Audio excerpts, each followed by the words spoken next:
Have you ever dreamed of another world?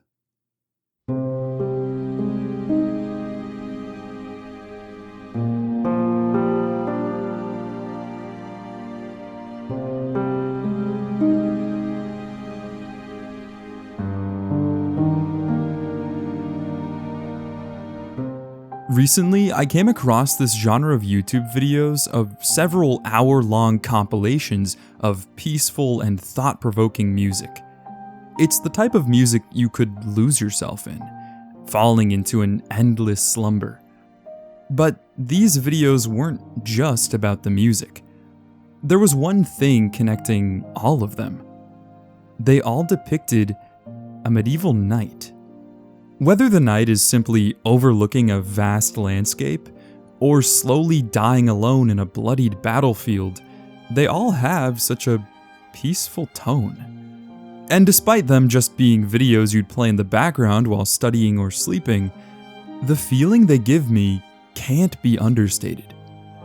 There's just something about these images that evoke something in me. A desire buried deep inside. There was this moment for me while playing Skyrim for the first time, where I was on my way to the village of Rorikstead as a part of a quest, tracing my steps after I got blackout drunk and woke up in Markarth. Long story. But along the way, I came across this. A massive stone pillar surrounded by smaller stones in the middle of an open field. Now, you'll find ruins everywhere you go in Skyrim. Old watchtowers, ancient underground catacombs, but this was different. As you approach, the name of the pillar is revealed: Jakar's Monument. At its foot, there's an iron sword, a blue mountain flower, and a hide shield. There's no description, no one nearby to tell you what this monument is for, or who this Jakar was. All I could presume was he was someone of importance, and this place was meant to honor his memory. The memory of a hero. By the time I found this place, I was already hooked on Skyrim. I was pretty far into the game by this point already, and yet finding this monument was a kind of turning point for me. It made me realize why I find this world so immersive, why I got hooked on it in the first place. Because Skyrim is more than the vast array of quests and characters, more than the towering mountains and lush forests. It's more than a video game. It's a fantasy.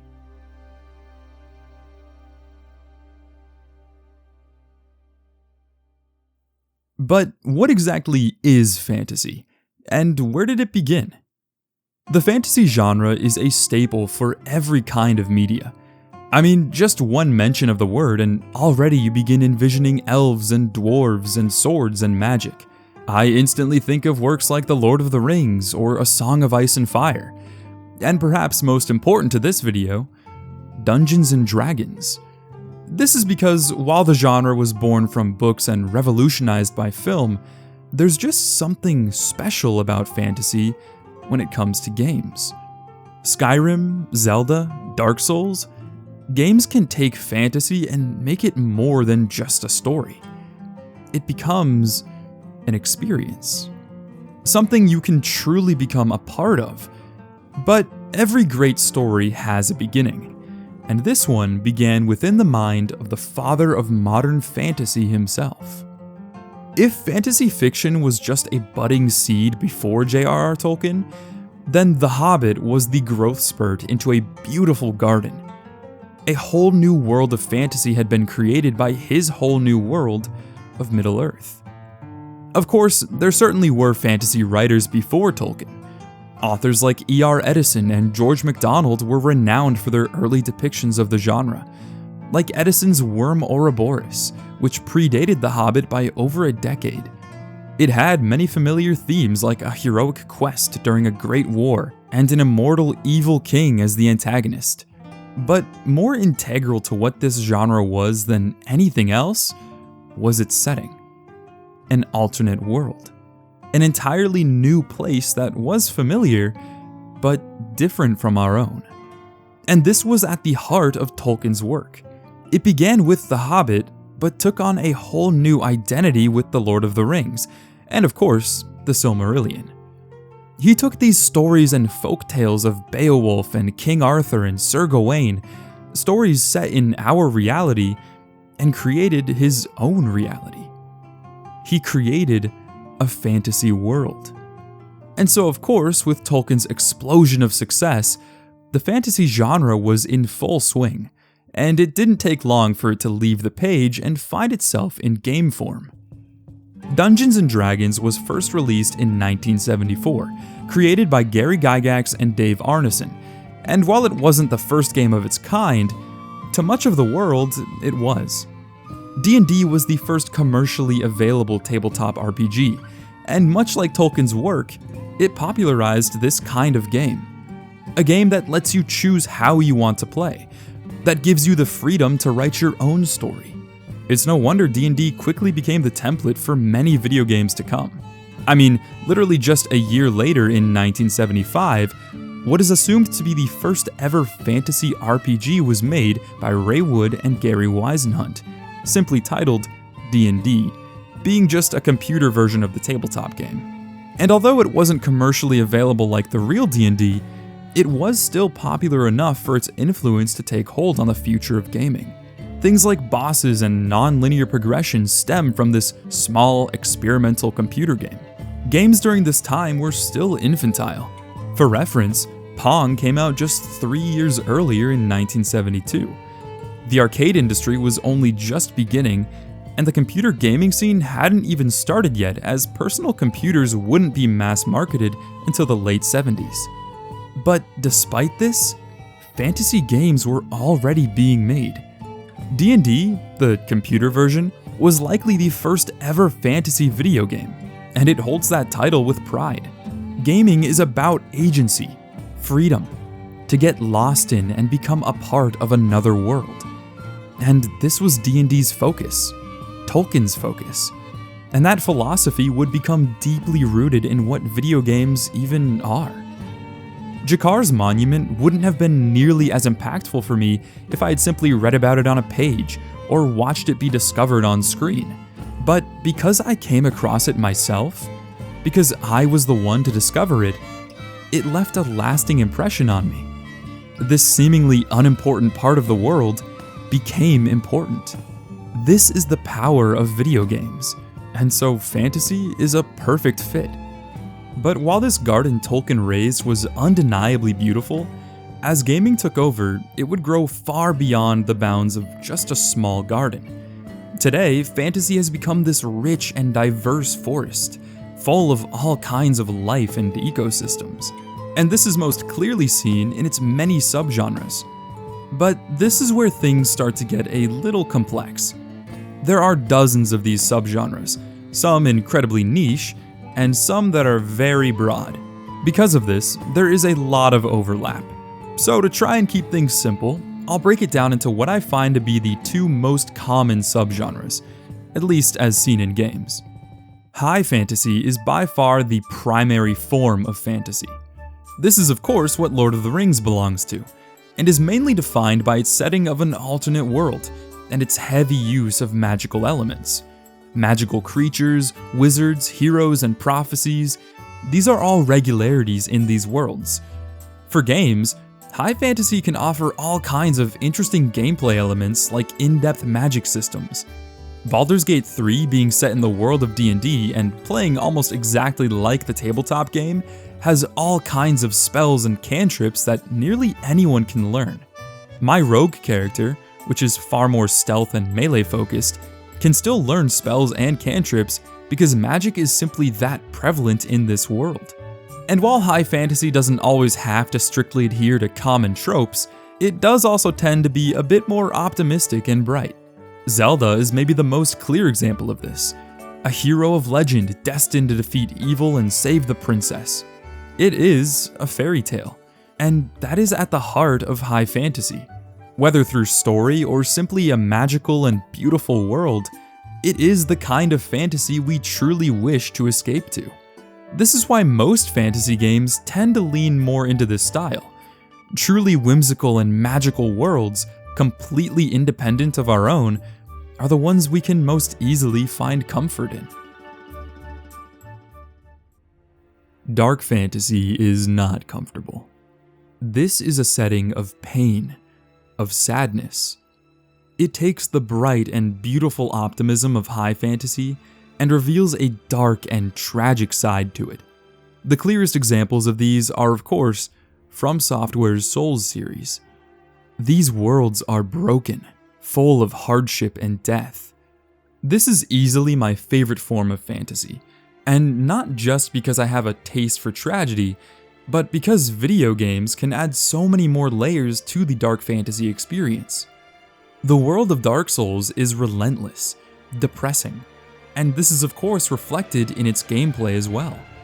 The challenge and brutality brings a whole new meaning to what dark fantasy can be. And this more gloomy side of fantasy can be taken even further using horror elements. Bloodborne being a prime example and another case of FromSoft really liking this kind of fantasy. The themes of Bloodborne are deep-rooted in our inner beasthood, our capacity to lose control, to succumb to things like greed and violence. Every beast you come across is the result of a normal person, just like you and I, undergoing a horrific physical and mental transformation. I think this speaks to one of the most important elements of dark fantasy: moral ambiguity. In something like Zelda, good and evil are clearly defined. There aren't many gray areas to explore. But dark fantasy delves into the complexities of things like morality. It's not afraid to show a more realistic side of fantasy. It doesn't play pretend. At times, it can feel even more real than our world. I mentioned that dark fantasy isn't comfortable, and that it often goes out of its way to make you feel uncomfortable. But I think this is why I can actually find the most comfort in these games. When the whole world is against you, it is those flickers of hope, those embers of peace, that are invaluable. The bonfire, the symbol of this very idea. It is truly incredible the power of such a small flame in such a dark world. I think this is perhaps fantasy's greatest strength. There exist so many forms of it, so many different takes, themes, ideas, and yet they are all still fantasy. But this still leaves one final question. Why medieval? Isn't it strange how nearly every piece of fantasy media has a medieval setting? A time of knights and castles. I mean, even more abstract settings like Hollow Knight still have medieval aspects. These bugs all use swords, although technically they're nails, and they use shields and armor. They even have a monarch. So why? Why do we think of dwarves and elves and knights and swords when it comes to fantasy? Well, I think it's because medieval fantasy is the perfect balance between the familiar and the unfamiliar.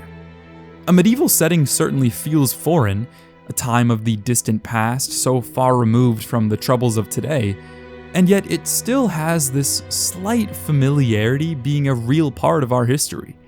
These works illustrate this desire to go back to a time like this, to forget about the mundanities of life, waking up early and having to commute to work, getting an oil change, filing taxes. Medieval settings are comforting in their simplicity.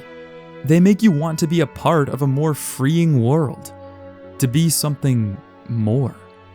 A medieval setting is a fantasy all on its own, because what truly defines fantasy is that magical feeling that it gives you, even if that world has no magic at all. So, with fantasy being as broad as it is, I decided to ask some fellow creators what the genre means to them, and what fantasy game has stuck with them the most. My favourite fantasy game and game in general has remained Breath of the Wild since it first dropped nearly 9 years ago. From the life-altering minimalist soundtrack to the subtle yet all-encompassing story weaved into its world, this game nailed what it means to showcase fantasy in a video game format. But a standout part of this masterpiece for me comes from the world design itself. The land of Hyrule in this game feels much more foreboding than any of its predecessors. Whilst yes, it still contains classic fantasy tropes such as a skyscraping castle or mystical ancient ruins, it does so in a way that always leaves the player feeling like they're experiencing something new, despite the game following the genre's typical motifs. Its blend of fantasy and technology that comes from the guardians and shrines scattered across the land is presented in a way that tells a magical story without requiring any over-explaining to the player. These structures, dead or alive, give Hyrule that sense of history the story goes on to explain individually to the environment. Walking around this vast and deserted world, you'll find a collection of ruins and temples that allow us to create scenarios in our head about what all these areas may have looked like before the Great Calamity. These minuscule parts of an otherwise monumental map tell us just as much about Hyrule's past as the story does, and I value how the game doesn't fill these areas with NPCs to talk to or random challenges to complete. They only serve a single purpose, and that is to world build. There's many other aspects to the game that tie into fantasy and do so in a tastefully abstract way, such as the Lover's Pond atop Tough Mountain, or the occult Satori Mountain, likely named after the late Satoru Iwata, featuring the Lord of the Mountain relaxing in a gorgeous pond overviewing much of central Hyrule. These areas still mean a lot to me, and frankly every bit of this game does, but nothing quite tops those secluded barren wastelands of concrete and planks resting solemnly within a trench deep in the hills of the land, swallowed by that distinct overgrown shrubbery, consuming it all, piece by piece. The open world is something that needs no introduction. It is in many ways the absolute peak of what a game can be.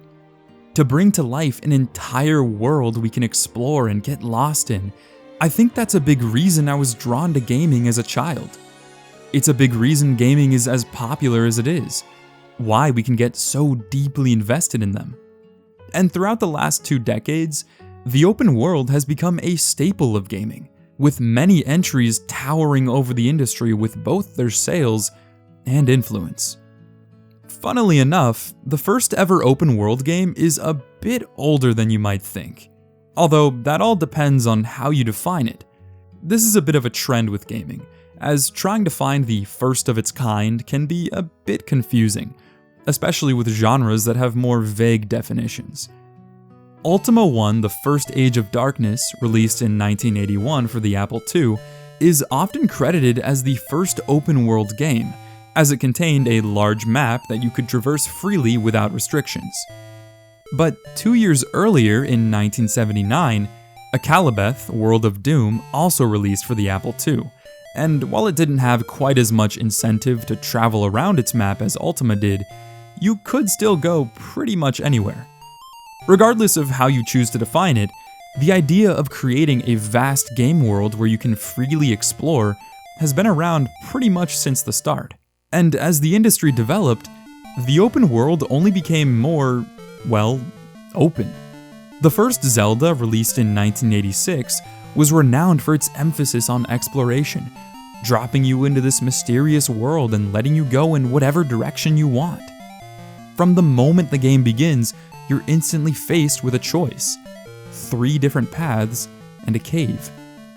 Every new iteration of this concept kept pushing the bounds of not just what open worlds looked like, but what games looked like. Creating a massive 3D environment was and still is an incredible technological feat, hence why they make for such a great showcase of how video game technology is improving. Today, the open world has reached a kind of pinnacle. Breath of the Wild, Elden Ring, The Witcher 3, so many of the most well-renowned games are open worlds, and I don't think that's a coincidence. Open worlds are amazing. They truly do offer the most immersive experiences, not railroading the player and forcing them into something, but giving them the reins and letting them go off and lose themselves in this world. But with this explosion of open world games, there is of course one single game that they can all trace back to. Not only one of the most influential open world games, but one of the most influential games, period. This desire to escape into a game's world is made so much easier to achieve when that world feels genuine, real. When you forget that you're playing a video game. And this was Skyrim's goal. With the many other open worlds that came before, and countless ones to follow it, somehow, Skyrim is still the most genuine and lifelike world I've ever had the pleasure of existing in, and it's because of this approach that Bethesda took.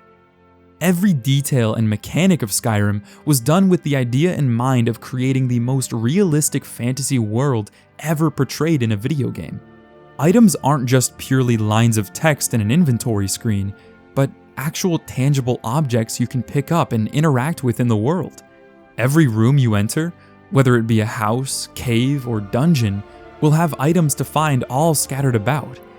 And it's not even just items like food and potions, but also more useless things like plates and cups. Purely decorative and unimportant clutter that makes each and every room so much more believable. It's a small mechanic, but actually seeing a potion on a shelf and picking it up is so much more effective than just reading the phrase "potion of healing" in a menu and selecting it to add it to your inventory. Although technically this is still a thing for cabinets and drawers, but hey, you can still take these items out and actually view them in the world just like everything else. That is attention to detail. Each town is filled with NPCs that all have their own names and places they live. Hell, they even adhere to their own strict schedules, heading home to their houses and going to bed each night. You can't actually buy anything from these shops until they open up in the morning, but you can always break in and maybe snag a few things in the dead of night. A lot of these seemingly random NPCs will have entire quest lines that are near main story quality. It's incredible just how much there is in Skyrim, and in a world this genuine, it even makes those simple, typically boring side quests actually intriguing. I mean, if a game actually makes me want to finish side quests, it's doing something right. But despite all of these great features coming together to build such a vast world, there's one thing that truly makes Skyrim's atmosphere special. Something even more impactful than a believable world, more effective than immersive gameplay. It is, of course, its sound. Wandering through the wilderness, hearing the birds chirping, the wind blowing through the leaves overhead, the quiet, peaceful tone of nature serenaded by that beautiful soundtrack. I think the power of Skyrim's atmosphere is largely thanks to its music. Every track just instantly teleports you into this world, but this music is used for more than just background ambience. It's also heard diegetically in each of the many taverns and inns. Bards will play songs on a lute or drum as you warm up by the crackling fire, sheltered from the cold outside. While not often appreciated, it is sound design such as this that can lead to these deeply immersive worlds. Your footsteps and clanking armor echoing in the silent air of Dark Souls. The creaking of your boat and crashing waves in Sea of Thieves. It is these moments, the careful use of ambient sounds and music, that truly crafts escapism. I'll never forget my first venture out into Hyrule in Breath of the Wild. The land was so full of color and life. I was beyond excited to start exploring. I remember opening the map and seeing just how big the world was compared to the Great Plateau. It was almost overwhelming. I immediately wanted to start finding shrines and head towards my first divine beast. But then something happened. As I was making my way through the wilds, heading towards Kakariko Village, that soft piano began to fade in. And suddenly, I felt different. Sure, Breath of the Wild may have a ton of things to find and explore, but it also has its world, Hyrule. It was at this moment I knew this game was special. While its gameplay made me want to explore its world, its music made me simply want to exist in it. To appreciate the quieter, calmer moments. When it comes to fantasy, I think these calming moments, resting by a fire out in the wilderness, or relaxing in a tavern, listening to the soft strum of a harp, are core parts of the genre. These almost slice-of-life moments, despite being so inconsequential, are vital. Something that becomes very apparent looking back at all of these open-world games is that they all share a common thread. They're all fantasy. Obviously, there are plenty of non-fantasy open worlds, but a vast majority, including some of the most adored, are fantasy. And it makes perfect sense. Of course, the most escapist setting is going to lend itself wonderfully to the most escapist type of game. We yearn to discover the undiscovered, and so an entirely new and unknown world is the perfect formula for an open world. But of course, fantasy doesn't have to be open world to be escapist. Games in general simply have an inherent immersion to them. So maybe all it takes to feel immersed is screaming fireball into your mic. Fireball! Oh! Magic missile! Freeze! Fireball. Fireball. Whoa! This is Mage Arena, a PvP game where you can fully embody being a wizard or a warlock and cast spells with your voice. I got a gift for you, dog. What's that? Just come. Freeze. Come. What? Nah, Fireball! Fireball! Now, I don't know if I'm quite brave enough to say that this game is more immersive an experience than, say, Skyrim, but it certainly uses its sound design in a very unique way. I find it so interesting how this largely unorthodox use of your voice as a sort of controller can add so much more to the immersion. A while ago, I made an entire video about the strengths of voice chat in video games, and this is perhaps the best example I've played. Casting spells in fantasy is almost always portrayed with accompanied vocals, shouting out your spell in order to cast it. And so allowing the player to use their own voice makes you feel so much more involved, present in the game. But I think Mage Arena's immersion goes deeper than just funny wizard game. Games can do more than just let us exist in these worlds, but to actually be someone in them. Fantasy is all about this, living through these stories and characters. We want to embody that wizard, or to be the one who saves the princess. It's why Zelda's age-old story is still compelling to this day. I mean, tropes are tropes for a reason. Everyone has that desire to become someone of importance, to be remembered, to be a hero. The Dragonborn, Geralt of Rivia, the Tarnished, the hero of time. Named or not, these are the characters we get to live through, the ones whose powers we inherit, whose destinies we control. And so when a game gives us these abilities, when it lets us do the impossible, that is what truly allows us to escape, to be more than ourselves. I love the idea that the Souls games don't try to make you feel weak, but rather that they're a power fantasy, pitting you against monsters and beings beyond human understanding and showing you that you can defeat them, that you can triumph over such indomitable odds. More than anything, games are essentially just methods for us to live out our fantasies. So, what better genre to do that in than fantasy?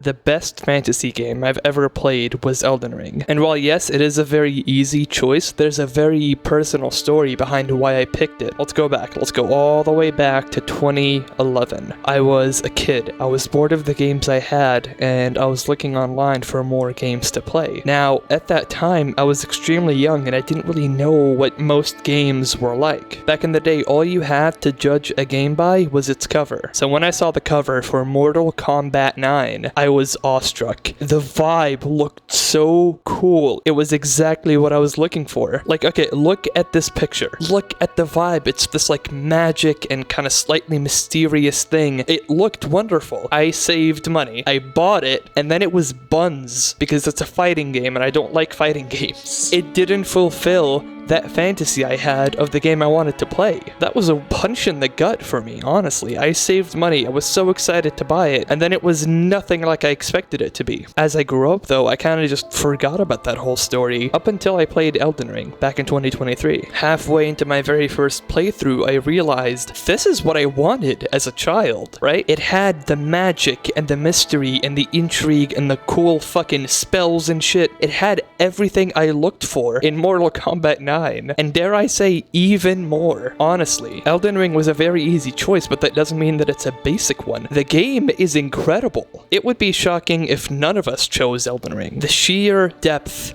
that the game had, right? All these civilizations, all these different, like, factions warring. You can actively see the war happening. You can use all kinds of different magic, right? You've got glintstone sorcery, Carian sorcery, gravity sorcery, thorn sorcery. There's all kinds of things to choose, and that's just the magic. Let's not forget the incantations, which are even more diverse than sorceries. Fundamentalist, black flame, horn scent sorcery, frenzied flame sorcery, blood flame sorcery. How cool does that sound? Blood flame.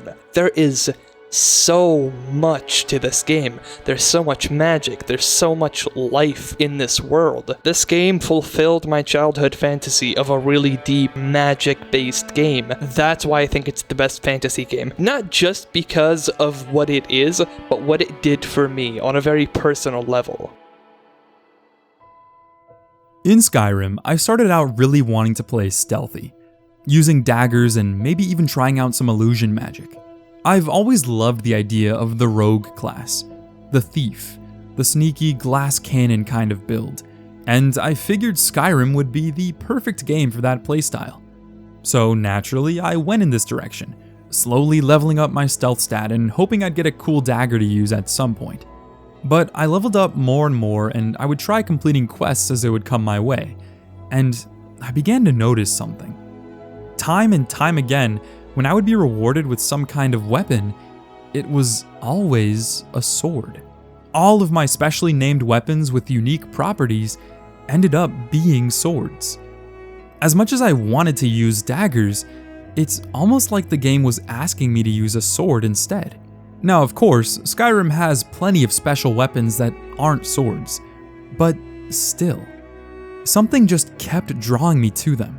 I mean, when I did the quest for Dawnbreaker, I duplicated the sword completely by accident.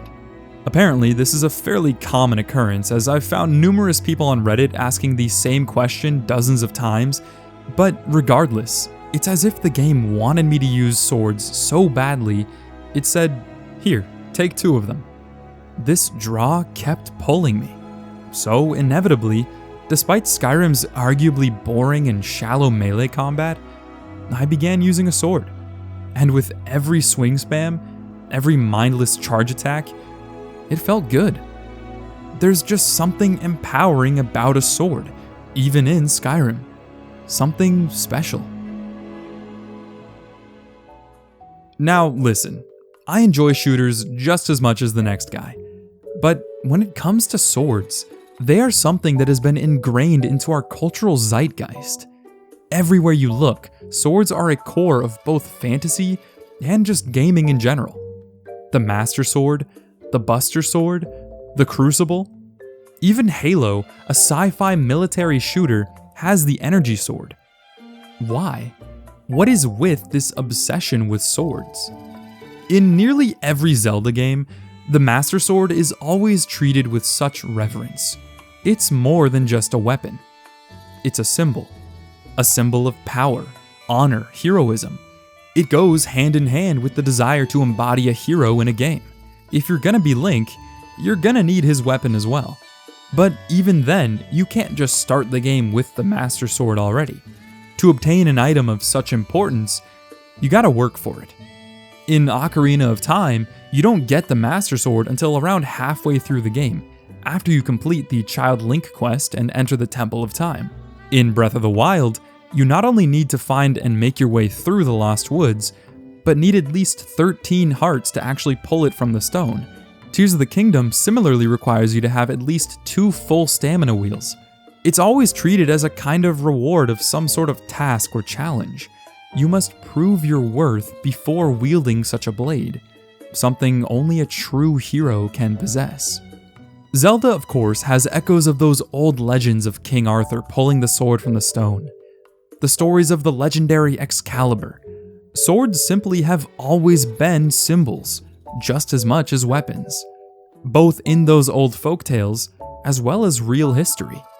They were often used to show status and nobility, commonly associated with knighthood. To master and become proficient with a sword took years of practice and training. Swordsmanship is very much its own art form. With all of this in mind, it makes perfect sense why swords have become what they are. And so, even with the rise of shooters, swords have continued to maintain this reverence and specialty. Anyone can just pick up a gun, shoot in the general direction of someone, and be successful. But a sword? This is the weapon of a hero. It requires so much more of you. It's why in many of these shooters, swords are still prominent, and in some cases, even the best weapon you can use. In Doom Eternal, a game all about guns, the Crucible is easily the strongest weapon in the game, absolutely tearing through everything around you, and nothing beats getting to use the energy sword for the first time in Halo 2. But swords also have a lot of benefits in gaming aside from simply being cool. While shooters can certainly vary in genre and style, they tend to all kind of feel the same. You're basically just shooting your gun where you point it at the end of the day. But for games with melee combat, there's so much more variety in how a game actually plays. There's of course the basic spam attack button when up close kind of game like Skyrim, but there's also more realistic and in-depth games like Chivalry and its wonderful dismemberment, or For Honor and its incredible directional blocking and attacking system. Games like Hollow Knight and Dark Souls rely heavily on player movement and positioning to make its fights so heart-pumping, with Dark Souls taking an extra step with its input queue, locking you into any attack animation you make, even if it's an incredibly long one. Then there's the fast-paced and reactive parrying of Sekiro or Jedi Fallen Order and Jedi Survivor, or even the iconic hack and slash like the original God of War games or Nier Automata, for when you want to just kick back and button mash for a while. I think if I had to choose my favorite kind of sword combat, or even just a specific video game sword, well, is it cheating if I say a lightsaber? It doesn't matter which game, truly nothing beats the feeling of getting to swing around a lightsaber for me. It's simply the coolest kind of sword, more elegant than any blaster, and is something that only a true Jedi can use properly. When I was a kid playing LEGO Star Wars on my PlayStation, I refused to play any other character than a Jedi, and this obsession with being a Jedi only grew with Star Wars Battlefront. I only owned the first one, which didn't let you play as a Jedi at all, only as regular infantry. So when I would visit my uncle and I'd get the chance to play Battlefront 2 on his PlayStation, it felt like I had become one with the Force as I could finally play as Anakin or Darth Maul. Since you could only play as Force users occasionally, mostly still playing as infantry like in the first game, it made it so special when you actually did. Although I would still spend most of my time just playing heroes versus villains so I could just use Anakin all the time. Running around swinging a lightsaber just felt so empowering to my 5-year-old self, and still does.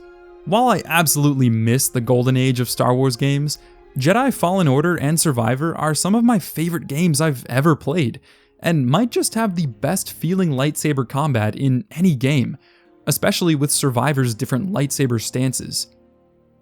I love swords, and so does pretty much everyone else. But as iconic and important as swords are, they're useless if there's nothing to use them against. And nothing goes hand in hand with swords better than fantasy's favorite flying lizards. Dragons are fucking cool. This is honestly what it really comes down to. A fantasy world just isn't quite complete without its own roster of fantasy creatures to coincide. There's a reason myths like the Yeti, Bigfoot, or the Loch Ness Monster are so captivating. Discovering rare and unknown creatures is just an innate human desire, and fantasy creatures help us feed that desire. They cultivate an even more fantastical world we can dive into.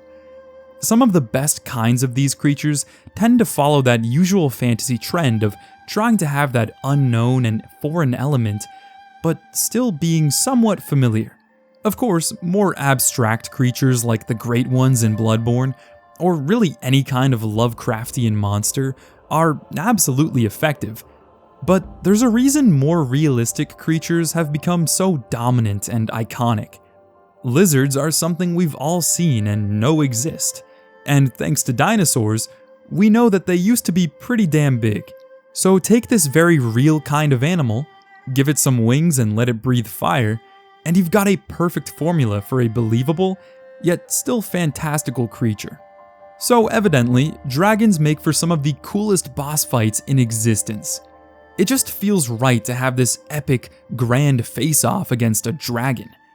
If dinosaurs were the apex predator in our world, then it makes sense that their fantasy equivalent would be as well. Easily my favorite dragon fight, and maybe just my favorite boss fight in general, is Bayle from Elden Ring. The game has you slowly ascend this mountain, fighting dragon after dragon. You'll even find two dragons fighting each other, where you can either let them battle it out or step in between the two. Lightning storms will begin to ravage the air around you as you climb higher. Suddenly, dead dragon corpses are found scattered about, and even more dragons can be seen soaring high in the sky around the mountain. Finally, after you make it to the peak and enter the boss arena, you find this massive, defiled beast, its wings torn to shreds, its leg ripped apart. And yet, despite its wounded state, its power is unshaken. It leaps into the air and crashes down onto you with a shower of heat. From its mouth erupts a burst of burning lightning. Nothing but hate fills its eyes as its roar pierces the air. And once you do enough damage, the music pauses and phase 2 begins. The creature lowers his head and begins to boil with lightning until he explodes into a blinding storm of magma and lightning, spectral wings arising from his back as he soars into the sky. This is the power of a dragon. This is Bayle the Dread. To make regular dragons and even ancient dragons feel entirely insignificant compared to Bayle made for one of the most memorable bosses I've ever fought. This is the pinnacle of what a dragon can be. But while Bayle may be my favorite dragon boss fight, I think my favorite depiction of a dragon is something a bit different. In Dark Souls 1, yes, another Souls game, listen, FromSoft just seems to do dragons really well. When you set foot in the Valley of Drakes, you will come across the Undead Dragon. It's a large, torn-apart corpse of a dragon, lying against the side of a cliff. It's completely motionless until you try to grab the items near it. It then animates and begins to attack you. While it's a decent mini-boss to find on its own, it's what it represents that resonates with me so much. There's a quote by Masanori Waragai from the Dark Souls Design Works book that has stuck with me ever since I first heard it. I remember when I was drawing the Undead Dragon, I submitted a design draft that depicted a dragon swarming with maggots and other gross things. Miyazaki handed it back to me, saying, "This isn't dignified. Don't rely on the gross factor to portray an undead dragon. Can't you instead try to convey the deep sorrow of a magnificent beast doomed to a slow and possibly endless descent into ruin?" While this is extremely indicative of FromSoft's design philosophy, which is one of the best parts of their games, it's also the perfect representation of what a dragon should be. They are powerful, yet beautiful creatures. During your fight against the undead dragon, it'll breathe out this kind of toxic, steaming liquid, as if it's trying to breathe fire, but it can't anymore. Its body is decaying, its bones piercing through its rotting skin, yet there's still these remnants of pink and purple hues in its scales. It's as though it's lost its color. It's magic. This is why the undead dragon feels less like an intense boss fight and more like a tragedy. Because more than anything, It is that wondrous, magical element of dragons that sticks with us, the reverence we have for them. It's why nothing will ever compare to my first sighting of a dragon in Breath of the Wild. This ancient, ethereal being looming above with the sky as its domain. Dragons are more than just giant flying lizards. It is that perfect balance of power and beauty that makes them the most enchanting fantasy beasts of all time.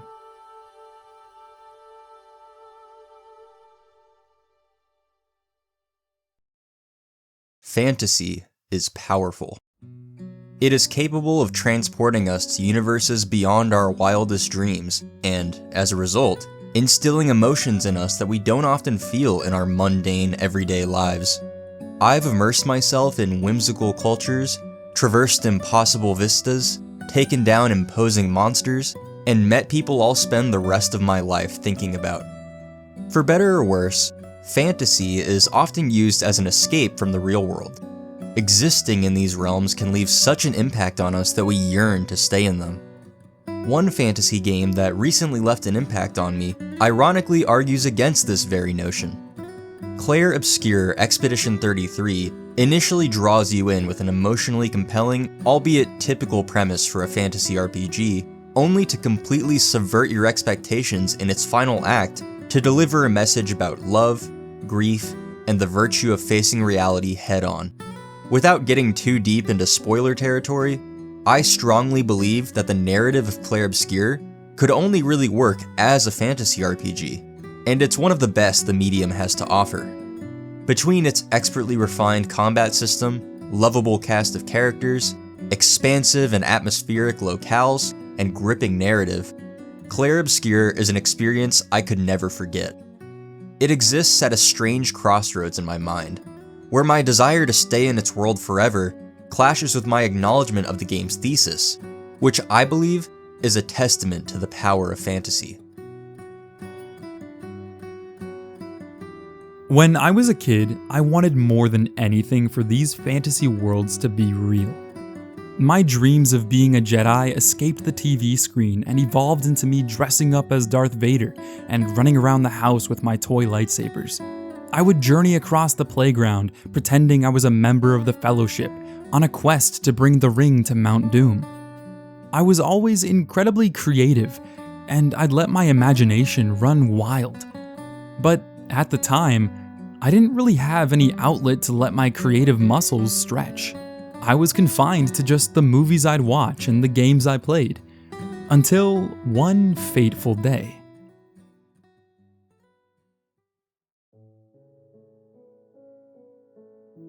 This is the original trailer for Minecraft from 2011. Now, before you go thinking, oh great, Ember's found yet another way to talk about Minecraft, just hear me out. Because Minecraft may be the most fantasy game possible. And the moment I discovered it, I wanted nothing more than to play it for myself. I would watch this trailer over and over and over again, examining every frame, studying it. Those first few words would continue to echo in my mind constantly. Let's go to a place where everything is made of blocks. This single sentence ignited my imagination in ways I never thought possible. An entire world where I could create anything I wanted. A world where the only limit is my imagination. Minecraft isn't your typical fantasy game. It has many familiar elements like enchantments and potions and, of course, a dragon, but they aren't the focus. This is because Minecraft fulfills a different kind of fantasy. It allows you to turn your fantasies into a reality. To build anything you want. To make that alternate world your own.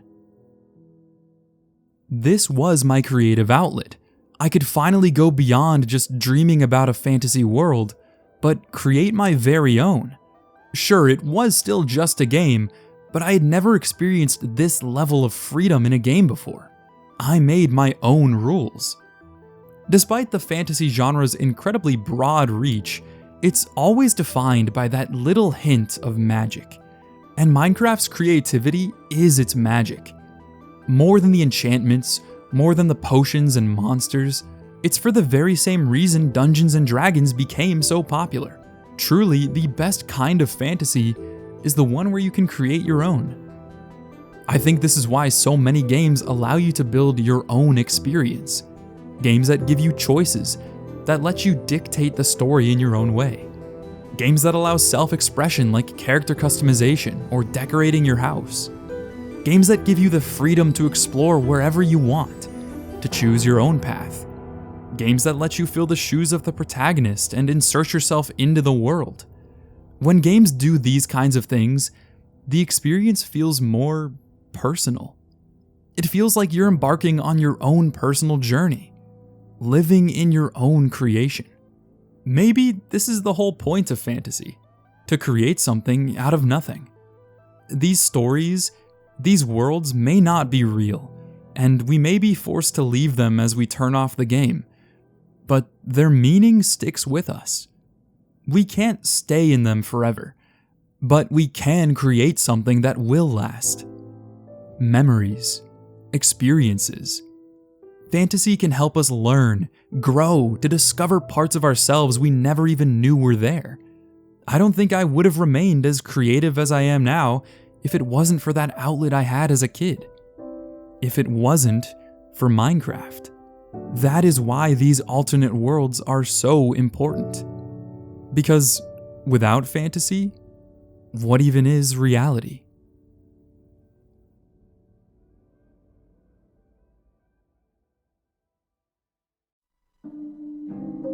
There's a quest you can do by speaking to Dinya Balu in the Temple of Mare in Riften, where she will task you with spreading Mara's light across Skyrim. You'll go to different towns and villages and help bring people who are in love together. It's a simple yet beautiful quest, helping a girl elope with her partner and encouraging an older man to finally share his feelings. But the final step of this quest takes a more magical turn. We must reunite two lost souls as their love for each other reaches beyond even death. Accepting this task, it takes us back to none other than Jakar's monument. Here, we find a lone spirit, and she tells us that her lover was marching with Jakar's men, who were all wiped out here. By heading past the mountain to the east, we can find him, the other wandering spirit. After telling him about his wife coming to look for him, we can take him back to the monument to reunite him with his lover. Of course I am. What brings you here? I had heard that Jakar's men were wiped out. I came to find you. But that battle isn't expected until tomorrow. Rookie, what's going on? I'm so confused. What's happening? It doesn't matter. I'm here. We're together now. And we will be forever. Jakar's men did die that day. That is what this monument was built for, to honor their sacrifices. And yet, this monument has become far more than just a place of memory. It's become a place of love. When I think of why I love Skyrim so much, why so many people hold this game in such high regard, I always come back to one thing: the world itself. Whether I'm traveling through the dense and lively wilderness, in the midst of an epic dragon fight, or simply resting by the fire in my very own home, there is joy in just existing in this world. Because Skyrim is more than the sum of its parts. It's more than the NPCs and their quest lines, more than the magic and the dragons, more than the music and ambient sounds of nature. It is, at its heart, a world. I've said that word a lot throughout this video. It's just how we tend to describe games. These virtual spaces are their own worlds, and this is why fantasy games are so special. Fantasy may be defined by its magic or its time period, its larger-than-life stories, but more than anything, what is truly at the core of every fantasy is a world. a world we can escape to, a world we can have new experiences through, that we can live through and find joy in, a world we can love. This very idea was what Tolkien's creations were built upon. That is why these games are special. It's why every game is special. If fantasy is about worlds, then maybe every game is a fantasy game. Whether you're running around in Dexter's Diner in LEGO Star Wars, shooting zombies in Call of Duty, or stealing potions off a shelf in Skyrim, you're living a fantasy. If even for a brief moment, you're no longer sitting staring at your screen, but you're transported to an alternate world. A place where nothing is impossible. I think back to those videos, those pictures of beautiful landscapes and a lonesome night. One of them resonated with me much more than the rest. It's titled A Place Far Away, depicting a knight sitting down by a tree, overlooking a moonlit lake with hills in the distance. It made me realize just what it is that makes these videos so comforting to me. This would just be your average peaceful music to fall asleep to video with some nice art of a landscape to admire. But the addition of the knight resting by a tree, this single figure, is what makes it special. Whether they're a lone survivor of some great battle, a hero sacrificing themselves on that same battlefield, or just overlooking the water on a peaceful moonlit night, I want to go there. I want to be that knight. And games let me do that.